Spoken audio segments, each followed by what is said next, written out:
Now we're joined by a UK garage legend. He's been putting out records for over a decade, and any DJ worth his salt will own at least one of his tracks. Mr. Todd Edwards. How you doing? How you doing, mate? Good. So tell me, how did a producer from New Jersey become one of the pioneers of an emerging UK garage scene? I would say it was just it was a blessing because, you know, I was just setting out to make my own sound. So when you put on my record, you would know it was me. And if you listen to the people at in 92,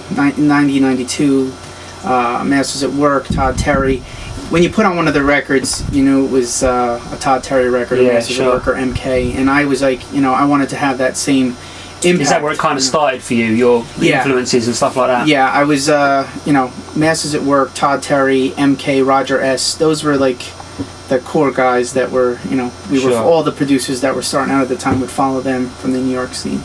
So you started, how did you get with some equipment, and how did you teach yourself? Yeah, well, I took 1.5 years of piano when I was in high school. My parents had money saved for my college fund, so I wanted to buy a sampler. They only had $1,400 saved, so I didn't trust that I was going to be going to any Ivy League school or anything like that. So I took the money, I bought my first sampler, which was an EPS sampler. It was great because it had a sequencer on it. It had, enough capability that you can actually make tracks on it. So that was like the core of everything, was the sampler. And you just sort of went from there and just played around with it? Yeah, exactly. So, I mean, your style was very distinctive, and through the years and the changes in the scene, you've never really drifted from that. How did you come across that formula? Was it something you stumbled across, or did you sort of... Well, basically, if you remember MK, he would cut up vocals, and everyone was like wondering, what's it saying? And basically, he wasn't saying anything. So that, obviously, when I first started, I tried to emulate that. Yeah. And then at the time, I was listening to so much dance music when I was getting started that I kind of got burnt out on listening to dance music, so I started to explore other forms of music, and I came across Enya, the Irish Celtic singer. That's right. And it was just so relaxing, and she used her voice for instrumentation. Yeah. Chords of her voice of ahs and oohs. So I was like, what would that be like if I added that into dance music? So I started sampling vocals and using the snippets as instruments instead of actually using organs or pianos. And and I also was very influenced at the time by Kenny Dope's drum programming, though I don't think it sounded like anything like him. I was trying to emulate that. Yeah. So it kind of developed into something, and I didn't expect it to have the impact that it had. It was just, like I said, I was just trying to to develop my own thing, so people knew who I was. Yeah, so people knew who I was. I mean, have you ever done a track that's not the classic Todd Edwards style that we might not have heard of? Any pseudonyms or anything? I'm going to tell you if I have pseudonyms anyway. We need to know. There's a lot of suspicion about certain names that from America on our records, but you'll find out in the future, if it's me or not. But right now, I would say I've done disco loop style stuff. I've done one two-step thing that really kind of you could catch on 1 or 2 CDs, but never really saw the light of day on vinyl. There was a two-step mix that What was the name of that two-step tune? Thank you. But basically... That was Todd Edwards. What's that? Is it Todd Edwards? I can't remember, actually. I think it was. Funny that. Can't remember. I don't remember. But anyway, so, I did a couple orchestra pieces for a friend of mine. I really like orchestra music, actually. Yeah? So I'm hoping that one day in my life... when I get a little older, I would like to kind of, hopefully doors like that will open. And get classically trained as well. And I wasn't classically trained, but it's kind of anything that I feel that I can do, I usually can do. Like when I feel, I never did an orchestra piece before, and I think even using sound modules, it sounded 80% real, you know what I mean? And it was very cliche. It was a lot of influences from the common soundtrack composers like John Williams and Jerry Goldsmith, but it came pretty good. Done it all right, yeah. So I've heard you talk about using Cakewalk, the sequencing program, before. Yes. Yeah. I think it was on one of the... I was part of the Stone Age. Before I used that up to 2000. And what are you currently using in the studio at the moment?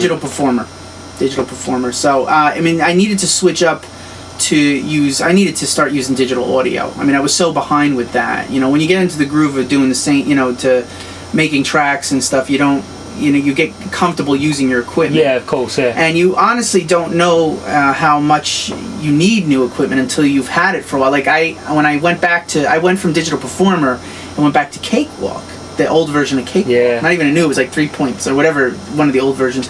And I was like, wow, this is really limited, and I was really, I realized how much better it's been.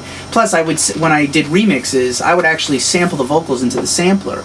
Now, a lot of the times I'll just put it right into digital audio, which is common for everybody. Yeah. But for me, it was, You'd sample every piece of vocal. Yeah, and cut it up and do what I suppose that helped with your style, because then you could pitch things down. Yeah. I mean, you can do that in Performers or on the computer as well. I think once you get used to it, it's a lot quicker than putting it into the sampler. What about sound modules and stuff? Do you ever use anything like that, or I have a Juno 106 and a JP 8000 that I use for bassline sounds. I've just kind of recently upgraded, not upgraded, but I got new pieces just to experiment. I mean, I use the Roland 2080, because I have all the sound cards for orchestra sounds and organs and stuff. And what's your favourite piece of kit at the moment? Well, like I said, the favorite piece of anything would be the sampler, because that's the heart of the operation, and I use the Akai 6000.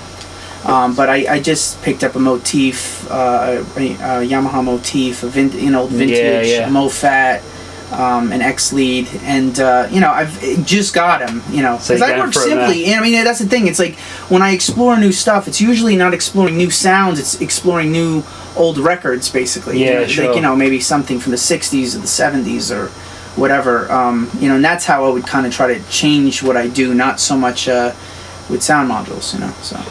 How does your music go down in the States? Because, how do you describe what you do? Is because you've kind of got listed as a garage, I suppose a house and garage producer, but how is your stuff accepted in Jersey or in America at all? It's because of things like iTunes, now we're starting to see where the American, who's actually listening to the stuff in America. Before that, it was really hard to tell. I know there's small pockets all over that are interested, but I don't even I wouldn't even know, except for maybe talking to someone like a friend of mine from California said they saw my CD in the record shop, or we're getting emails about people from America saying they love your stuff or whatever. Aside from that, you're not going to get the booking. I don't get the bookings as far as DJing as you do here, and the fan base is because you've got kind of a cult status in London. There's they call you the god. Yeah, that must be like a pretty amazing thing. It's obviously it's great to have the following, and the people that do follow my stuff really appreciate the music, and it inspires me to keep going. And I think it's good in the sense that I don't get a dose of that all the time, because I don't get sucked into the ego of it all. Don't get too big-headed. Yeah, it's like I'm just, when I'm at home, I'm just me. I'm Todd. I'm not Todd Edwards. Do you ever consider a move to London? I couldn't do that because I'm so close to my family and friends. It would be too much. Plus, if I had to deal with so much rain, I need to have the sun, or it would affect me. But I would like to stay here. It would be nice to stay for a few months and really absorb the scene a little bit better. You know what I mean? So you've done hundreds of productions and remixes. Do you actually know how many remixes you've done? No, I don't really count. I'll when I get them in. I don't. Usually after the remix is done, record labels have a tendency not to send copies of their records. So there's people out there that have more of my own records than I have of mine. Really? But I usually just take the vinyl, I'll put it in I'll keep like a couple crates around that just contain my stuff, so I can keep track of what I have and stuff. What's your favourite production and remix so far? You have to pick one of each. It's hard to tell. It's hard to say, because I think at the time, at each stage of my career, I was really happy about the way things turned out, and then as you go on, new things inspire you. You know what I mean? Like, I think originally, like, I was really happy with "Save My Life" in Alabama Blues, and then when I did "Shut the Door," I felt really good about that, and then "Like a Fire" is, I'm really happy about that, and that's your new release. Yeah, and that just came out, and I think as I go on, I'm really getting into writing vocals. That's like where my heart is at. But because you sing as well, I've heard. Yeah. I mean, I do it more out of necessity for when you have trouble finding good vocalists. But I do what I have to do. You done the collaboration with Daft Punk as well? Yes. Face to face? Yeah. What was it like working with those guys? It was good at the time. It was really good. Are they fans of your stuff? Yeah, I mean that's what made them make the phone call to do it, and it was interesting because they flew me over to Paris twice, and it was gorgeous. So I mean, you never really seem to work with artists. You never see Todd Edwards featuring someone. Yeah. It's normally just a Todd Edwards thing, and probably that comes from your sampling. But in recent years, you've collaborated with the likes of Tough Jam and others. Yeah. Why is that? Why have you chosen to work with producers rather than? Well, I think you're dealing with more of the distance boundary than anything. You know what I mean? I think that as producers over here, you have access to different vocalists on the scene. If I was over here, it would be I think a quick hookup. Because I'm in America, things. But there must be a dozen singers. Well, the thing about the singers is I don't really associate too much with the actual club scene in New York. You know what I mean? I do my own thing, and whatever, I've become successful doing it. But I don't really go out and hang out in the club scenes in New York. I did that when I was in my early 20s, but I stopped after a while. So that's kind of the reason why it's I haven't really collaborated with a lot of New York singers. But the producers, obviously, are other people that you rate and stuff like that who you've worked with. We've developed friendships, and good business relationships and stuff. And obviously, Tough Jam, at the time, they really had a great sound going on, and I appreciate what they've done. They appreciate what I've done, and you're going to get good chemistry when you work with people like that. I still would like to, at some point, work with MJ Cole. And he was up for the idea. It's just a matter of making the time to do it. Sure. I mean, if you could work with anyone, just in any industry, producer, singer, who would you go for? Well, I always wanted to do a Bjork remix. And she's not crazy about, I think house music as much as she likes her more of the techno-y type stuff. Sure. But I still would like to do something for her. I would love to do something for Enya because of the fact that she did have such an impact on my work, and I know that's so left field compared to what other people would say, but I like doing things that are a little out there. What about UK producers? Is there any that you rate? I mean, do you keep an eye on what's going on over here? Well, I mean, aside from the big boys, Matt Cole and Tough Jam and EZ, it's hard to really follow because of the fact that I'm continuously working. And when I need to get clued in on different things, EZ or Matt Jam will play me some stuff. But I really try not to absorb too much because I want my influences to come from outside sources. Because if you keep listening to the same thing over and over again, it's just recycling the same stuff. You're not bringing anything new to the scene, and that's what I think the scene could use, is just continually get some new ideas, bring them in, make it interesting, not just mass produce and recycle the same sounds. But what do you think of the people that are in the opinion that you've kind of done that yourself, that your sound hasn't really sort of changed? Because it has been a very your style's, like you said before, your style's distinctive, but there's a few internet geeks that have a moan and stuff like that about you. And but at the same time, the same people that that moan about it, I mean, you still have producers sampling my beats and trying to do the cut up vocal style. So it's a kind of there's a contradiction or a hypocrisy there, because if that were the case, then they wouldn't be sampling the beats or doing the cut up vocal thing. So I don't look at it as a valid opinion until the record stops selling. So away from music, what do you get up to in New Jersey when you're not producing? When I'm not producing, I hang out with my family. I have a nephew that's like a son to me, and I have my close friends have got kids. I like spending time with family, and I have a couple of good friends that I go to the movies with and go out to eat. Got a favourite film? Favorite film? I'm a big Star Wars geek. Yeah, I'm a big Star Wars fan, so... Star Wars. Yeah. Big Star Wars fan over there. Especially the last one I really liked a lot, so...